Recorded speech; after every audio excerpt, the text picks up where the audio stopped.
Good afternoon, everyone. My name is Kathy Lee, and I'm an assistant professor at the University of Texas at Arlington and the senior chair of the Gerontological Society of America's Emerging Scholar and Professional Organization Webinar Task Force.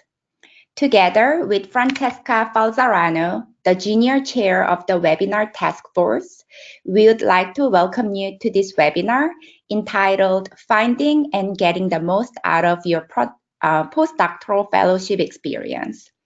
Following by our previous webinar on academic careers in aging, we thought that this topic would be also very helpful for those who are currently on the job market and many others who are thinking of finding careers focusing research. Our speakers for this webinar are Dr. Jasmine Travers, Dr. Ryon Cobb, and Dr. Julene Johnson. In this webinar, we'll allot around 15 minutes toward the end of the presentation for questions. You can type your questions through the control panel on your screen in the question box area at any time during the presentation. You can also contribute today via our Twitter webinar hashtag, which is hashtag #AspoCareers, also found on the bottom of each hour slides. Thank you to our speakers for their time and efforts in preparing this webinar. And thank you to our audience for your attendance. We hope you find this a useful and meaningful experience. So our first speaker is Dr. Jasmine Travers. Dr. Travers completed a postdoctoral fellowship at the University of Pennsylvania School of Nursing, New Cortlandt Center for Transitions and Health, and she is currently a postdoctoral fellow at the National Clinician Scholars Program at Yale University Schools of Medicine and Nursing. She'll share some practical information about how to find, prepare, and apply for postdoctoral positions. Dr. Jasmine Travers. Great, thank you. So welcome everyone. As you've heard, I am now on my second postdoc, so I think I probably am pretty equipped to explain how you might best prepare for a postdoc. So I'm really excited to let you all know about how I prepared for my first postdoc and kind of why I'm doing a second postdoc. So thank you. Next slide, please. So for this session that I'll be discussing preparing for a postdoc, the agenda includes what is a postdoc, where do postdocs take place, why do you want a postdoc, when to begin the postdoc search, how are academic postdocs funded, as well as some other postdocs, and then the pros and cons that come with postdocs. Next slide, please. So what is a postdoc? A postdoc is a temporary position awarded in academia, industry, a nonprofit organization, or government primarily for gaining additional education and training and research. So this is the standard definition from the National Science Foundation. But really, in reality, a postdoc can be whatever you want it to be in a lot of places, whereas some places they'll have formal guidelines of what that postdoc entails.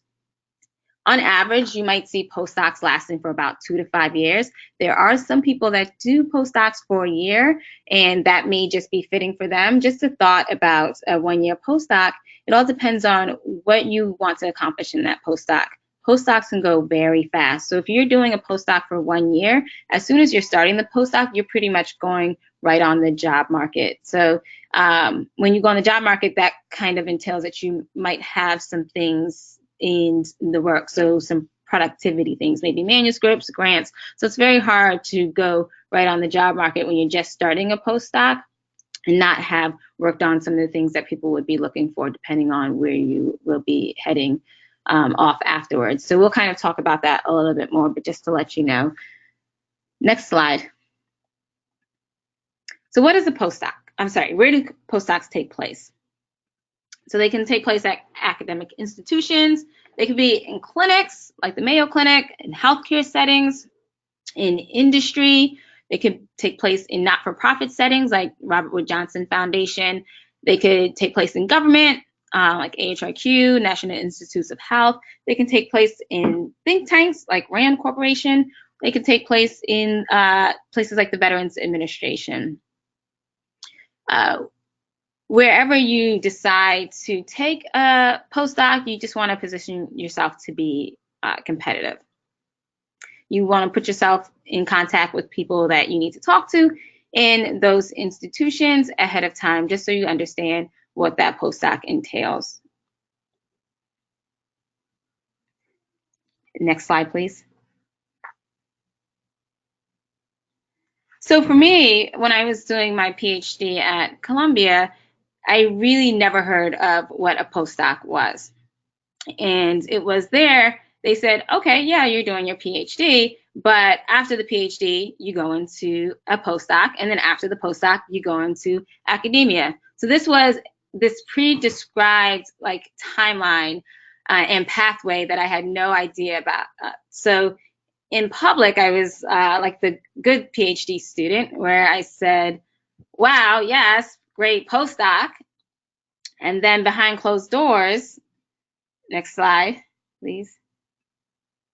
I really didn't want anyone to talk to me about a postdoc. So I really did not understand why would I do another 2+ years in a postdoc when I'm already doing how many years in a PhD? I just want to grow up already. Those are the thoughts that I had. And many people in my cohort, well, actually everyone in my cohort at that time in my PhD program said we did not want to do a postdoc, and it was 6 of us. And in actuality, all 6 of us ended up going and doing a postdoc. Next slide, please. So what happened with me? So a year before my postdoc was ending, I kind of started saying maybe I'll think about doing a postdoc, and maybe I'll explore what that looks like.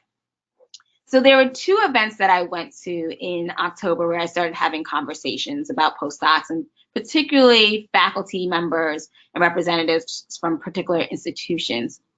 So the first event that I went to in October was the National Institute of Nursing Research. They had their 30th anniversary symposium.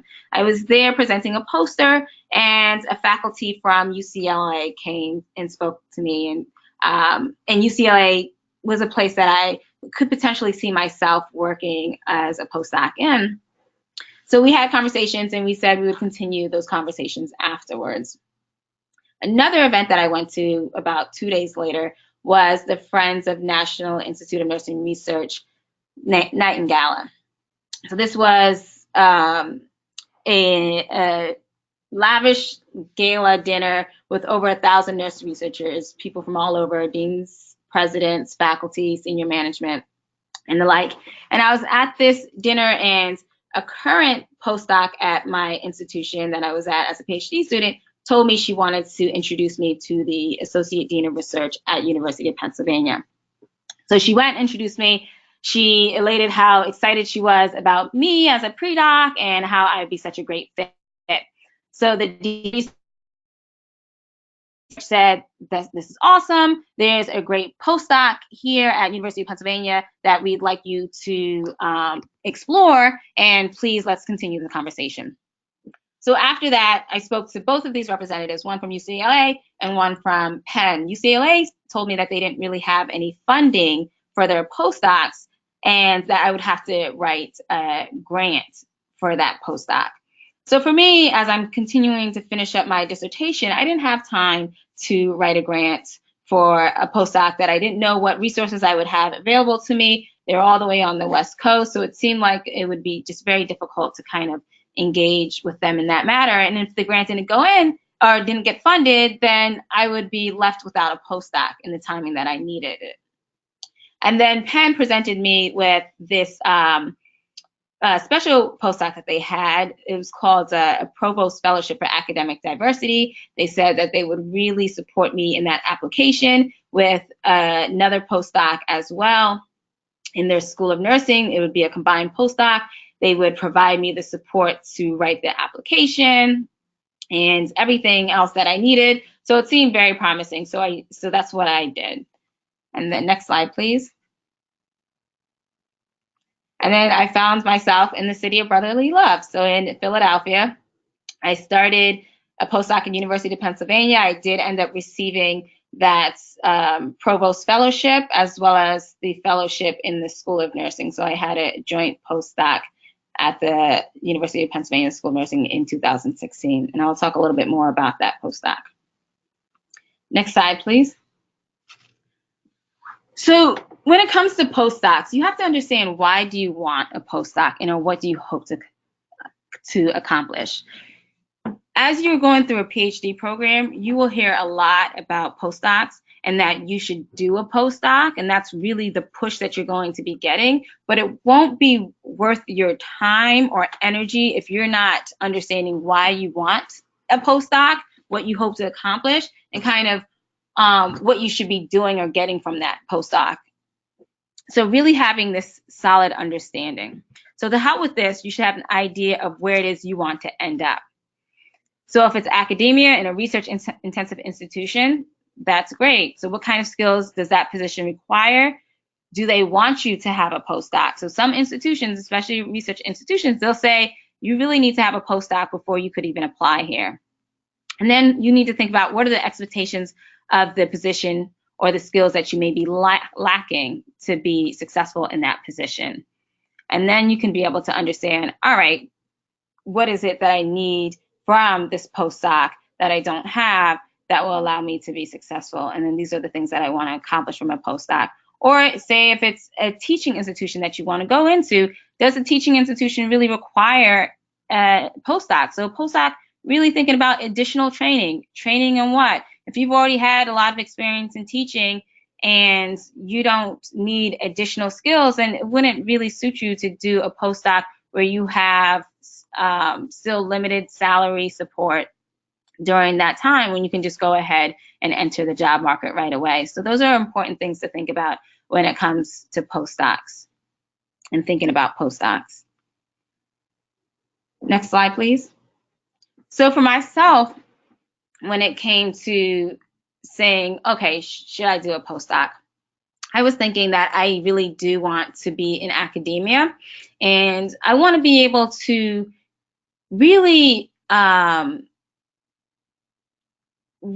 of explore a wide various settings of academia. So maybe a research-intensive institution. And if I want to be marketable at a research-intensive institution, I know I need a postdoc. And what exactly I wanted to get from a postdoc were these 4 areas. I wanted to increase my scholarship. I wanted to increase my teaching skills, my ability to provide service, and then I wanted training in specific areas. So for scholarship, I said, I need to get the remaining of my predoctoral papers out. I also wanted to submit a number of grants while I was in my postdoc. And then I wanted to work on a number of projects and manuscripts. Then when it came to teaching, I wanted to get a little bit more teaching experience, as well as understand various teaching methods. So to do this, I enrolled in a teaching seminar, teaching methods, and then I also taught some courses in my first postdoc at Penn related to work that I was interested in. For service, I wanted to be a part of the Action Coalition in Pennsylvania, which I had an opportunity to do. I also had an opportunity to participate in our postdoc symposium planning committee. And then I also had an opportunity to participate in some research committees, as well as mentorship opportunities. So I was able to give back in some diverse ways. And then for training, I really wanted training in policy. The way I see my research is really an area that needs to be translated through policy so that change can be made. I wanted some additional training in aging. For me, I was just starting to get into the whole aging world as a pre-doc and felt like, yes, aging is a direction I want to go into, but I'm not that strong in aging content. So I wanted to take courses in aging, which I was able to do.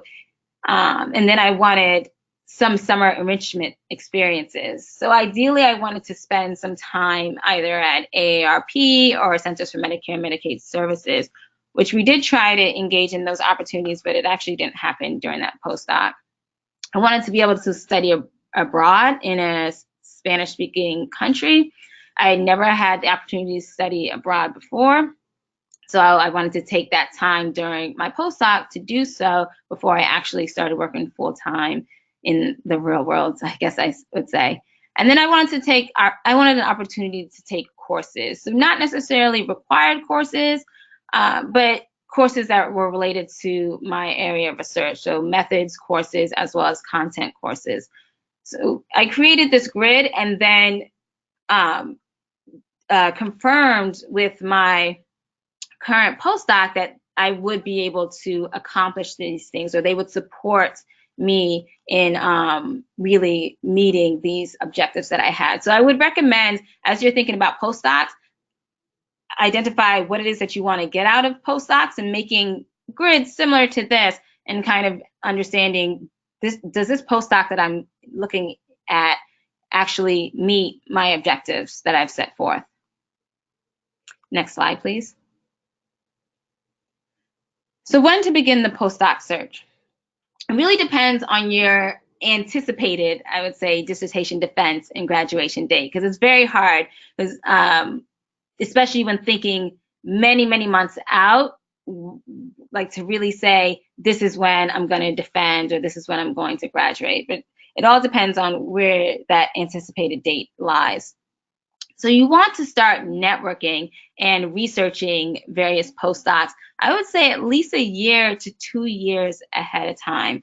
Time goes by very fast. And then especially when you're busy, you don't have the time to put in the necessary work that it takes to network and research. So thinking about this 12 months to 24 months ahead of time is most ideal. Connect with potential mentors, and we'll talk about where you could do that. Identify key dates, and this is really, people, what they really are going to ask you is, when are you going to be done? So identify those dates and work back from then.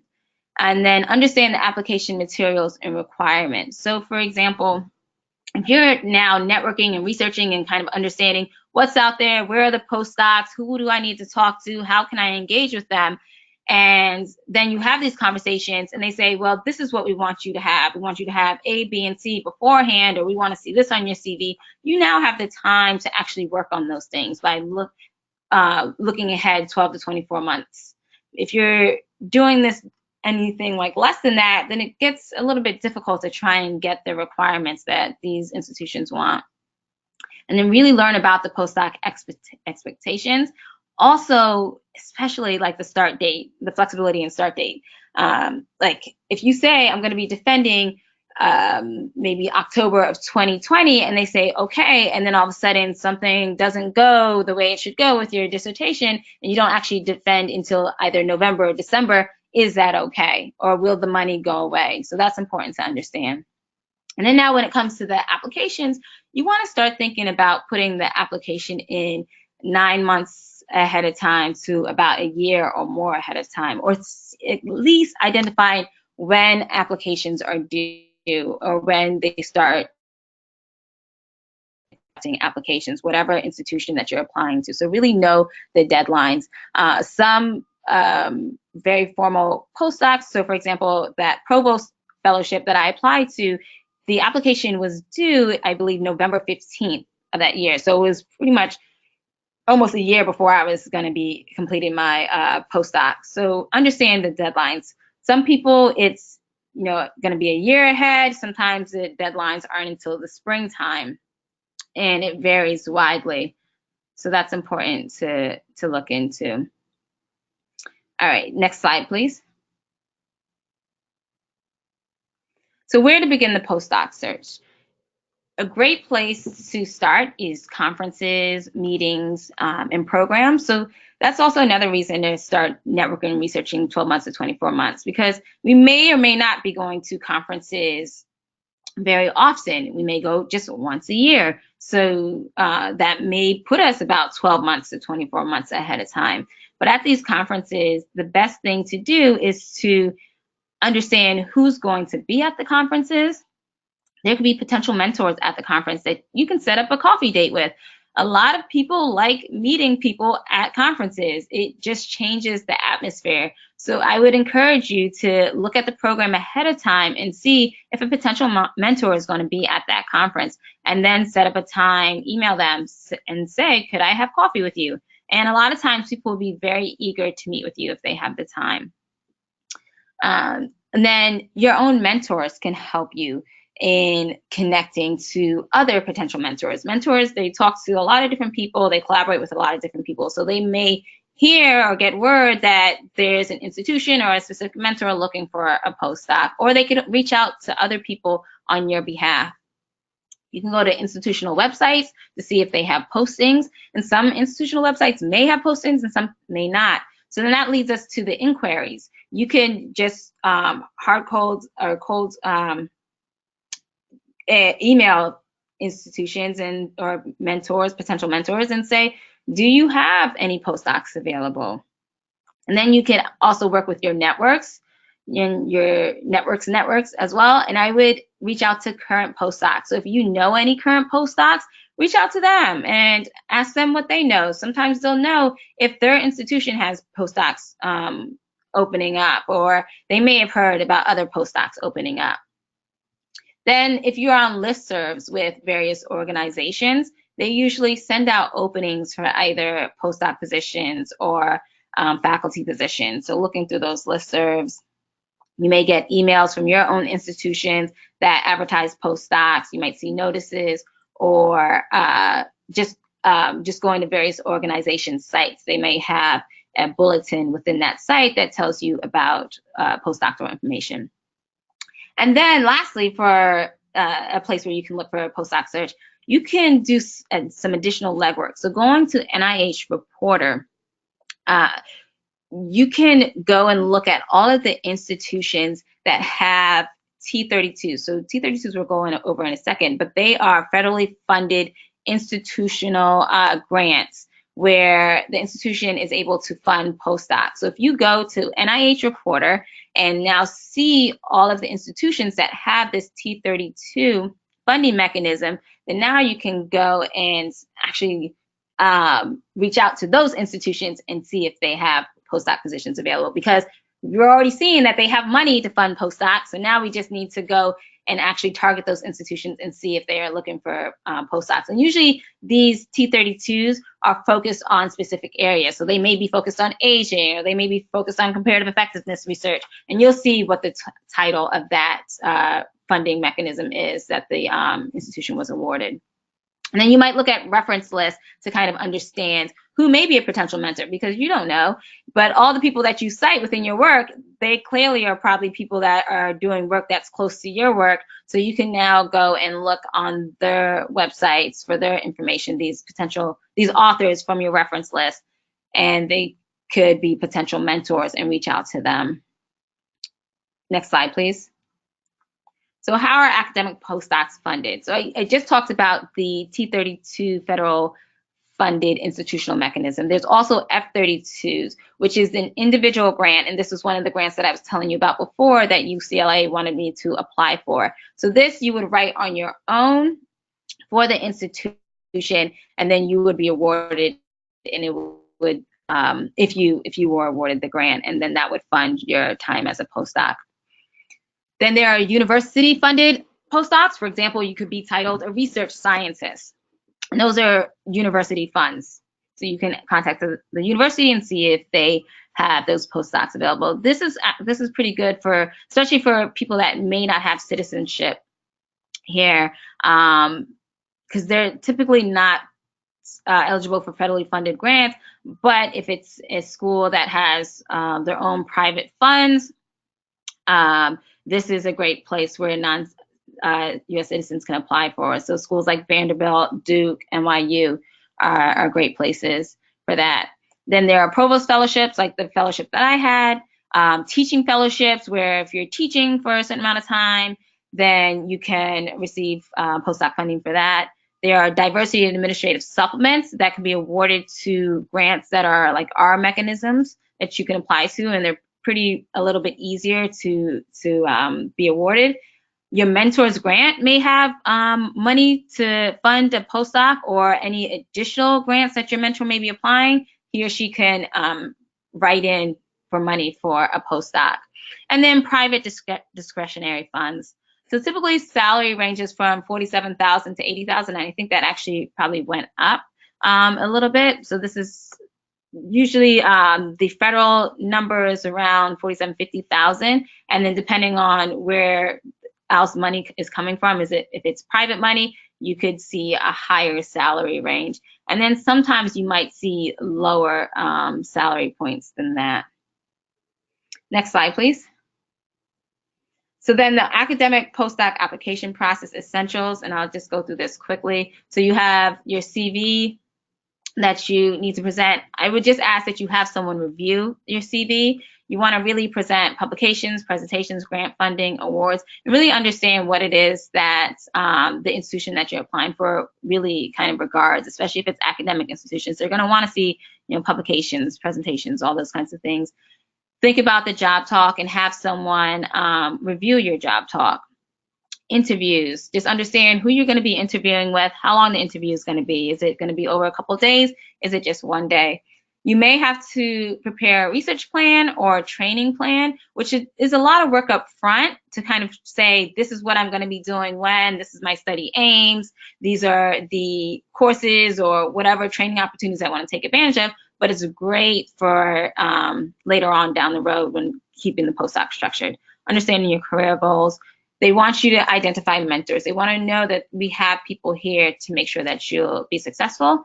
And then some places want to have a writing sample to understand, how you write. So this could be a published manuscript or a manuscript that's ready to go out for publication.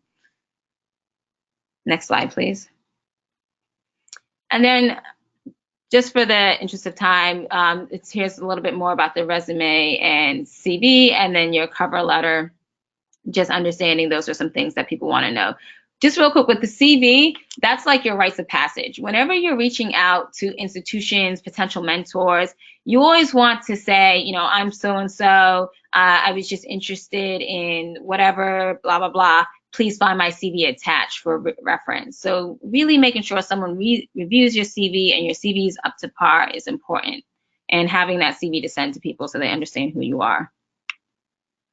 So the academic talk, I won't get in that too much, but just understanding this is the first impression of you that people are going to receive.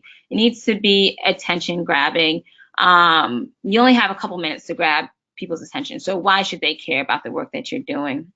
And then really tell them what you're going to tell them, then tell them what you told them. And then some postdoc needs to knows, just understanding the expectation of the postdoc. Do they want you to take courses? Are they required courses? Are you okay with that? Are they required teaching? Do you actually get teaching support for classes that you want to teach on your own? Do you have to be a part of a research project where you have to be assistant? Do they say you need to work 10 hours on someone's project? Are you okay with that? How are postdocs viewed? Are they viewed as faculty members or are they viewed as students? That's important to know just for the culture and environment in your development. Do they expect that you put out a grant? Should it be a federal grant? Is it okay to have foundation grants? Are they expecting that you put out manuscripts, and how many, if so? Do you need to be on committees, or are there opportunities for you to be on committees? Then understand the package. What are the benefits of, what are benefits that are included? This could be healthcare benefits, dental insurance, those kinds of things. Research and travel funds are important. You all are going to want to go to conferences and present possibly. So how much support is there for that, for those kinds of things? Understanding what resources are available to you. Are there postdoc councils that support postdocs? Is there internal grant support that's going to allow you to have additional funding? Is there a grant office that's going to help with putting out grants? What software do you have available to you? Those of you who maybe use Stata or SPSS or SAS or NVivo, will you have access to computers? What is the mentorship like? Do you have a match? What are the number of meetings that you all would have? Is it monthly meetings? Is it bi-monthly meetings? Is it weekly? Is it 30 minutes long? Is it more? And the support and the seniority. The more senior mentors are, it's great, but then sometimes they don't have as much time. So just something to explore. And then on-site requirements. Do you have to be in the office every day? Are you allowed to work out of the office? That's important for some people to know. And then the flexibility of training. Are you able to really think ahead and create your own timeline, or do they have their own timeline for you? And then the culture and investment in postdocs. Next slide, please. So just some postdoc pros and cons, and I'll probably kind of end there. Just the pros of postdocs, they can be very flexible. You know, you can really create your own plan when it comes to what training you want to receive as a postdoc. The salary, so the salary is most likely going to be more than the salary you're receiving as a pre-doc if you had salary covered. You have dedicated time to really focus on your research. You have become now more independent than you were as a pre-doc. You're receiving additional training and mentorship, and you really are increasing your networks as a postdoc. The cons, you're kind of in this like period of in-betweenness. You're not really this grown-up like faculty member, but you're no longer a student. So you kind of get treated in both areas, which is kind of weird. Then the salary, yeah, you're making a little bit more than you were before, but you're still not making full pay. And then the level of independence, this can kind of get scary for some people, because now it's like, all right, go out there and work on your own and you know, do your thing, but that can be a little scary. And then navigating the intricacies of being a postdoc, like what is this like? Like how do I do this, A, B, and C, especially if you're going from one institution to the next. And then there's the possibility of being taken advantage of. So I'll skip this about my current postdocs just for the interest of time, and if we have time I can talk about that more. And yeah, so I'll skip that information. And then with just my current postdoc, currently as a National Clinician Scholars Program, I moved from an academic postdoc to now more of a postdoc that focuses on academia, clinical work, practice, policy, and community work, because I wanted just more of a comprehensive experience, which I've been able to get that, and it's been very exciting. So this is a trip that we just took recently to DC, and I was able to visit AARP, Departments of Veterans Affairs, PCORI, the Kaiser Foundation, a number of places. So just have been really having an exciting time in this second postdoc as well. And then these are just some resources. So these will be available to you all on the slides that you all can access, but just being able to see that there are supports to understand a little bit more about the postdoc experience and finding a postdoc. And then next slide. So, and I'll take questions at the end. Thank you. Thank you, Dr. Travers. Next is Dr. Ryon Cobb. Dr. Ryon Cobb is an assistant professor in the School of Social Work at the University of Texas at Arlington. He received postdoctoral training in the biodemography of aging at the Leonard Davis School of Gerontology at the University of Southern California. He'll talk about some advice on how to get the most out of your postdoc experience. Dr. Ryon Cobb. Thank you, Kathy. I appreciate it. Again, my name is Ryon Cobb. I'm an assistant professor in the School of Social Work at the University of Texas at Arlington. I want to go over just a couple of points about selecting the right postdoctoral position. Next slide. So this is a good advice that a mentor gave me as I transitioned out of Indiana. And he told me in our final meeting, take a good look at the scholars you admire. Their careers are not due to chance. Instead, they are the byproduct of careful planning and execution. And I say that in minds of postdoctoral training because there's many parts of our training that we can't control, but postdocs give us a bit more, or should give us a bit more freedom to craft the type of research or teaching agenda that we want, which will inevitably lead to the type of career that we want. Next slide. Just a little quick background. My bachelor's is from Indiana University in secondary education. My PhD is in sociology with a focus on health and aging, and I received postdoctoral training at the University of Southern California. Next slide. My research career in terms of funding through the NIA, and so during my graduate career, I received a diversity supplement off of a parent R01 at the University of Texas at Austin. Following that, I received postdoctoral training, which would be in terms of the NIH's career path for PhDs, would be the T32 through Eileen Crimmins T32, the Multidisciplinary Center on Aging at the University of Southern California's Leonard Davis School of Gerontology. And currently I'm in a faculty position and also applying for other awards that are suitable for early career scholars. Next slide. Along the way, I've met a number of great people who I want to give acknowledgments to or thank openly before beginning. The first two are my preceptors, my postdoc preceptors, Jennifer Alshire and Eileen Crimmins at USC. My doctoral mentors, Joe Codagno and Verna Keith at Florida State University and at the University of Alabama at Birmingham. My KO1 mentors, Keith Norris and Roland Thorpe at UCLA and Johns Hopkins, respectively. Faculty members and staff at the Michigan Center for Urban African American Aging Research at the University of Michigan and Vern Bingston at USC. I've also received funding from Dana Goldman's P30 as well as Eileen's Center for Biodemography and Population Health, her multidisciplinary center training grant on aging, as well as from the Roybal Institute on Aging, where I started my first postdoc. Next slide, please. So the agenda very quickly today is to understand the opportunities of postdoctoral training. Number two, the agenda item, choosing postdoctoral mentors. And number three, succeeding as a postdoctoral scholar. Now, since some of this information was covered before, I'm going to go through certain slides quickly, but elaborate more on the postdoctoral, the relationship between the postdoctoral scholar and the research team. Next slide.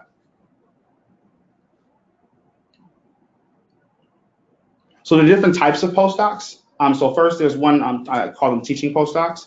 And these are more geared for individuals who are interested in teaching at, say, a teaching intensive university or small liberal arts colleges. One's offered through the University of Gettysburg with a consortium with, I think, 20 other schools called the Consortium for Faculty Diversity, which they recruit individuals that are from underrepresented groups and give them at least 2 years of postdoctoral training at a small liberal arts university, such as Colorado College, where a friend of mine is currently at. Next one, there are also government postdocs. And so I have another colleague who, after receiving her PhD in public health, wanted a research career through the CDC. And the CDC offers a range of postdocs depending on people's interests. And they're more geared for individuals who like to continue on their research agenda, but also work in the federal government and continue on working with the CDC or perhaps another federal agency upon the completion of their postdoctoral training. The kind that I'm most familiar with are aging postdocs, typically T32s. I believe the last speaker mentioned they're institutional training grants offered to pre-doctoral, doctoral, and postdoctoral students. Typically, they're between 2 to 3 years in length, and they focus on developing a particular skill in a certain area. My area was aging and specifically the biodemography of aging. Next slide. Now, postdoctoral mentors are extremely key to succeeding as a postdoc. The first thing you like to look for in identifying a mentor are individuals with active investigators in the area of your proposed interests. And I focus on or I emphasize the areas of proposed interest because individuals can be, I know a number of great people that are doing tremendous work, but their work isn't related to the type of work that I do. And if you think of the type of apprenticeship model which the NIH supports, you would want, if you have an interest in, let's say, biodemography of aging, receiving postdoctoral training from someone who focuses on, let me think of a different topic, CKD among youth. If you're interested in studying older adults, there may not be a match. And I have a couple friends in the situation now where they're trying to reshape their research interest to align with their postdoctoral preceptor. When instead, going to the table, you should identify people you'd like to work with, as well as a place you would like to work with, in order to get the best out of the relationship. Because as the last speaker mentioned, 2 to 3 years goes by very quickly. Number two, you want to identify, I encourage individuals to identify someone that's committed to their career development. And so the postdoc, the mentor and mentee relationship extends beyond postdoc. It's not at the end of your 2 years when you complete your postdoc and go on the market, and if you successfully if you receive a job, that does not end your relationship. But instead, you think of this almost like your dissertation advisor, and that your relationship with this individual will sustain you throughout the rest of your career. And so individuals should try to identify people or identify scholars, senior scholars preferably, that have documented successes in publishing with and placing their students, because their letters will count. Their letters will weigh heavily in the decision and any hiring decisions that may come about during your time as a postdoc. And number three, someone that has direct supervision of their research. And by that, I mean someone that you can check into whether it's via email, because senior scholars are busy, or knowing that they will reply to your emails, or in person, that you have some type of contact with those individuals on a monthly or a weekly basis. Next slide. So what does success look like? So for me, success looks like primarily first in terms of publications. And so for most postdocs and aging postdocs particularly, there's the skill development portion of the training experience, but there's also the expectation that as you're developing these skills, the evidence of the skills is that you land peer-reviewed articles in high-impact journals. And so publishing is something that should always be on your mind as a postdoc. As one of my mentors reminds me, if you're not publishing as a postdoc, then what exactly are you doing? And he raises a great point in that these are 2 years that are typically free from the burdens and responsibilities of teaching, that you can devote entirely to crafting your own research agenda. And therefore the evidence should be having multiple publications in the pipeline. That means 3 under review, 3 in R&R status, and 3 that are forthcoming or published within a coming year as a baseline. Next one. And also in terms of research independence, it also means, for me, crafting a grant application, and perhaps a K01 or a K23 if you're in the medical sciences. I believe it's a K23, or a mentor career development award, or another award that's suitable for your stage. And so not just thinking that I'm going in for a postdoc, an NIH-funded postdoc, and then I get the skills and then I go off and do research, but also you do research that's also funded and that extends the mission of the funding agencies that you're applying to. Next slide, please. Avoiding pitfalls. Number one, as stated earlier, just remember postdocs are a very temporary position, and there are times in which you will feel like a temporary employee. And so make sure that you use your time wisely. Number two, it is very difficult when individuals are coming and going, especially in a 2-year postdoc, to juggle the job prospects with your publication demands. One, it's extremely difficult to receive a job without publications. And so it's prioritizing how much time, especially when you're on the market, how much time you'll devote to actually crafting papers and sending them out, and then how much time will you devote towards applying for other jobs. And number three, lack of communication with your mentorship team can be a type of kiss of death. So I encourage all postdocs, and reminding myself to always remain in consistent contact with your research team. I'm available to answer any other questions, or if you'd like to email me, please feel free to email me on my personal email. It's ryoncobb@gmail.com. Thank you, Kathy. Thank you, Dr. Cobb. Last but not least, Dr. Julene K. Johnson is the Associate Dean of Research for the University of California, San Francisco School of Nursing, and the Associate Director at the UCSF Institute for Health and Aging. So she'll share general tips with you as a postdoc mentor and advisor. Dr. Julene Johnson. Thank you, Kathy. I appreciate this opportunity to share my experiences. I'm currently at UCSF, but about 20 years ago, I also was a postdoc at the University of California, Irvine, at the Institute for Brain Aging and Dementia. So since then, I've learned a lot about what is important to learn from your postdoc. Next. So today I'm going to talk about 3 general points, knowing what your postdoc experience, how that postdoc experience should prepare you to be an assistant professor, understanding the expectations of what an assistant professor position is, and then talk briefly about the characteristics of a strong applicant for a new assistant professor position. So first off, how should your postdoc prepare you to be an assistant professor?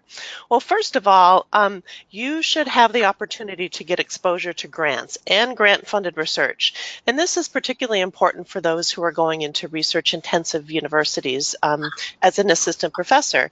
And at the same time, you can start planning your future grants and also collecting pilot data.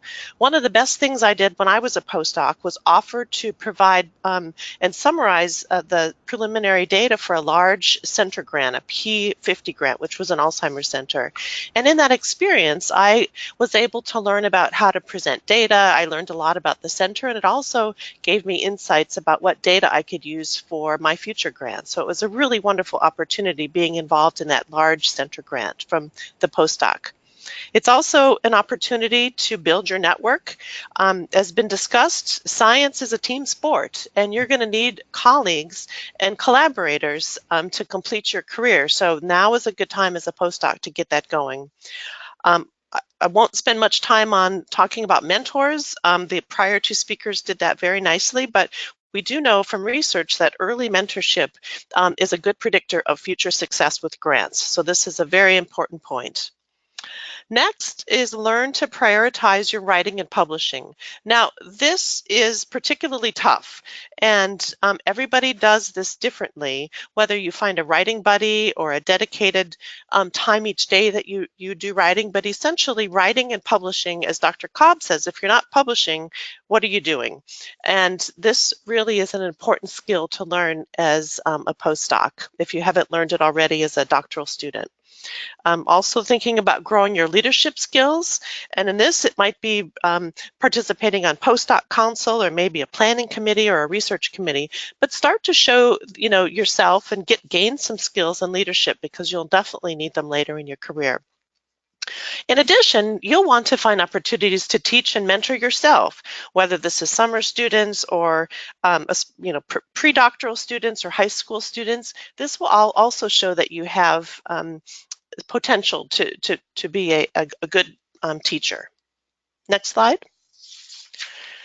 Okay, I'm not going to go into a lot of detail about this slide, because I think all this really tells you is that it's important for you to understand the expectations at the university when you get a job. What are they expecting in terms of publishing? What do they expect in terms of your funding expectations? What do they mean by being an effective teacher? Is it the number of classes, or is it the type of classes that you take or teach rather? And also, what do they expect as an assistant professor in terms of your professional service to the university, etc.? So I think these are pretty straightforward, so I won't go into detail about this. Next. So in terms of the characteristics of a strong applicant for an assistant professor position, so this is what you should think about as your goal, because when you're in your postdoc, as it's been mentioned, it's a temporary position, and you should really have the sight in front of you as I would like to get an assistant professor position or some other job, but in this webinar we're focusing on more of the assistant professor position. So importantly, during your postdoc, it's important that you develop evidence of academic promise and future success. And this is what your search committee is going to be looking at. And what do we mean by that? Well, number one, we want to see a consistent track record of publications. I say in your postdoc, it's aiming for 2 a year is a good goal, but of course, having higher expectations for publications is always good too. We also, as a search committee, would look for some experience with teaching and mentoring, and importantly, a passion for science. And we want to see that you love what you do, because, this job really requires having a career in science, is having a passion that's going to be lifelong. They'll also be looking for potential that you might have for future funding, and this could mean that maybe you've applied for travel grants, or you've applied for an F-31 grant, or been on a T-32, but really what is your potential to bring in funding? And that also your research will fill an important gap in the field, and importantly also overlap with the research themes that are in the school, the department, and funding agencies. And I have another slide out explaining this in more detail. But essentially, they're looking for a fit with their department, and how, they're looking for a colleague. And if you understand the department in which you want to have an assistant professor position, the more likely it is that you're going to get a job in that department. Next. So what did I mean by identifying research gaps and overlap? So essentially, the research gaps are going to help show that you have promise in your field. And if you can identify what those gaps are, you are going to be more likely to get funding in the future. So to identify those gaps, you really have to stay current with the literature, and there's many different ways to do that. And we've already talked about attending conferences and programs and seminars, and importantly, don't be shy. And it's already been mentioned that you can reach out to folks that you might be interested in being in their department in the future, and have a coffee with them, learn a little bit more about the research that person's doing. You can also sign up for funding agency grant lists, such as from the NIH, and get weekly updates about what sorts of things are being funded. And also identify what the strategic plans and priorities are for each of the funding agencies that you might be obtaining funding from in the future. And in terms of the overlap, what we mean by this is that you're familiar with the research topics in the school and the department in which you would like to obtain an assistant professor position. And essentially, it's just becoming familiar with where you would like to be and being able to talk about how you fit with that position. Next. Okay, this is my last slide, and this essentially is in the last 20 years, these are the things that I wish I knew when I was a postdoc 20 years ago. I can't emphasize enough that your writing skills need to be strong, and this is because you are communicating your ideas both in writing grants and in publications. In addition, your verbal presentation skills also have to be strong, and this is a no-brainer because you're going to be presenting at conferences and to different agencies, and if you're involved in policy, to policy organizations, so you have to be able to think clearly, express yourself both in writing and verbally. I always say that being a researcher is like being an entrepreneur, which makes it really fun. But you have to think about this as you are crafting your career and think about what is coming next, what's on the horizon, and how can you build your career. One of the things that I took advantage of when I was a postdoc was I, quote, front-loaded my career. And by this, I mean that I realized that when I was a postdoc, I had an opportunity because I didn't have a lot of teaching responsibilities. I didn't have a lot of family responsibilities at that point. I was fortunate that I could work relatively hard in my first my 2-year postdoc, and that allowed me to really get some key publications that helped launch my career for later. So essentially that made it easier for me. It worked harder early in my career in my postdoc, and it made my later career easier because I had a nice launch. So I highly recommend thinking about that if you are in a situation where you can do that. And importantly, you have to know that you're in the driver's seat of your career. And if you're not happy, change it up and have a plan B. You are not stuck in the career or stuck in that position forever. And again, the postdoc is temporary. Importantly, seek out feedback about your career, whether it's your grants, your manuscripts, or just your career trajectory. You know, tap into the wisdom of your colleagues that are more senior to you at this point. And oftentimes as a postdoc, I felt shy and I didn't want to bother people, but I think they're there to help you. And I think they really enjoy doing that. And my final point is, don't forget that publications and grants are the currency of research-intensive universities. And if you don't take this seriously, then you're going to have a much more challenging career. On the flip side, if you really love writing and publishing and writing grants, you really are going to love a career of research, which has been something that I can say I do. So I want to thank you, Kathy, and the other panelists, Jasmine and Ryan, and I look forward to your questions. Okay, thank you so much. So we got a number of questions from our audience. So I want to ask a couple of questions on behalf of them. So please unmute when you respond.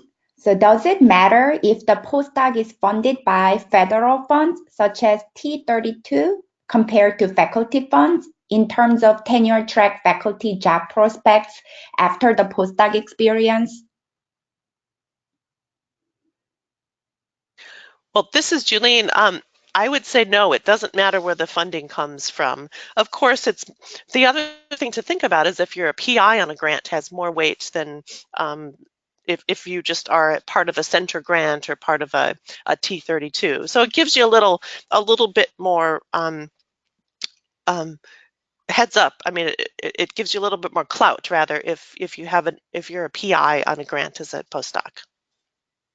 And I would just add, this is Jasmine. Individually, you might want to think about whether you want an institutional funded grant or a PI funded grant, because the PI funded grant might require additional things from you. So they might require that you serve as like a project coordinator on that grant. Now, if that's the case, that may take away time from your actual your own training. So that's something to think about with the differences in that. Not really how other institutions will look at it, but how it might affect your training and the time that you had to dedicate to your training.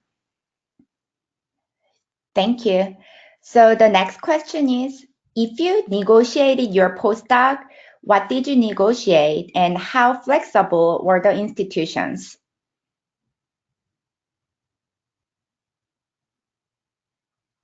I can somewhat chime in on this one. So I think in terms of negotiation, the person may mean there's some postdocs that will help cover travel budgets or research accounts when you're as a postdoc, as well as moving and transportation from as you're moving from your PhD to your postdoc. The other things I would ask for are just minimize how much time you will actually devote towards your own research agenda.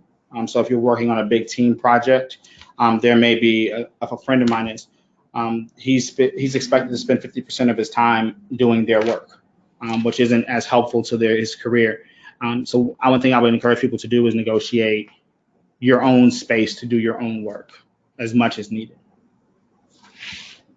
Yeah, I'll add in as well. So also with negotiation, if it's a federally funded postdoc, you might not be able to negotiate so much with salary, but you can ask if there are courses that you could teach or additional opportunities that you can engage with that will provide additional monetary support if that's something that you were looking for. But all the other things that were discussed about, like travel and relocation costs, those are some things that you may be able to get supported to negotiate.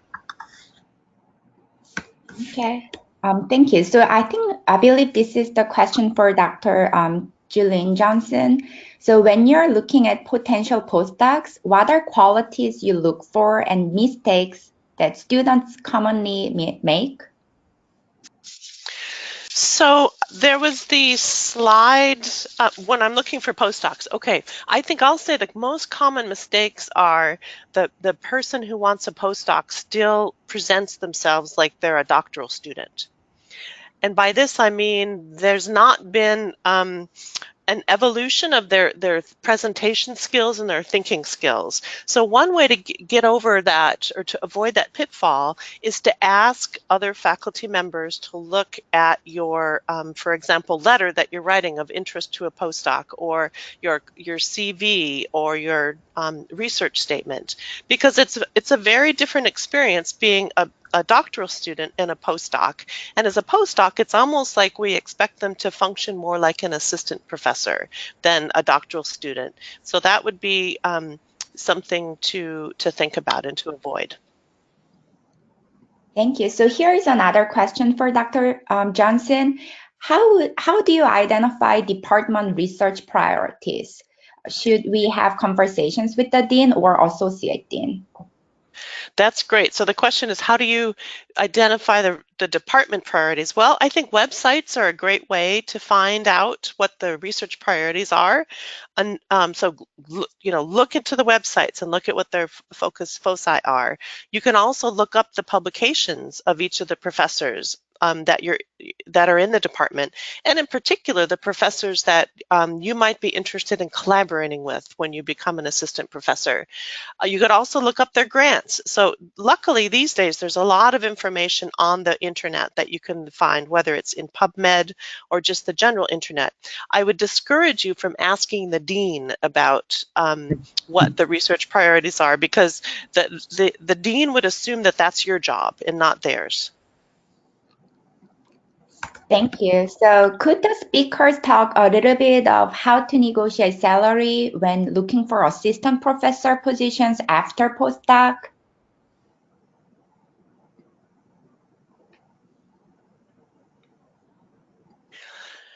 So Ryan, do you want to go ahead? No, go ahead, Julene. Go ahead. This is a tough question to answer. One of the things is the salaries are not readily available in terms of the whole package of the salaries. A lot of times the state universities will have some published salaries out in the internet that you can find, but oftentimes what they do is they add additional components to that salary that are not public. Certainly with private universities, that's even harder. I think you have to become aware of what the salary ranges are for your expertise in your field.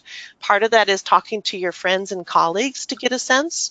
And it's also, knowing what, in general, assistant professor salary ranges are. But it's a very tough one, I have to say.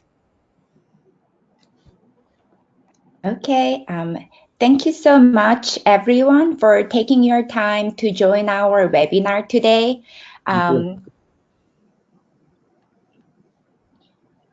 And then please look for GSA professional development resources here. And I'll look forward to having another useful webinar with you all. Thank you. Thank you. Thanks, everybody. Thank you.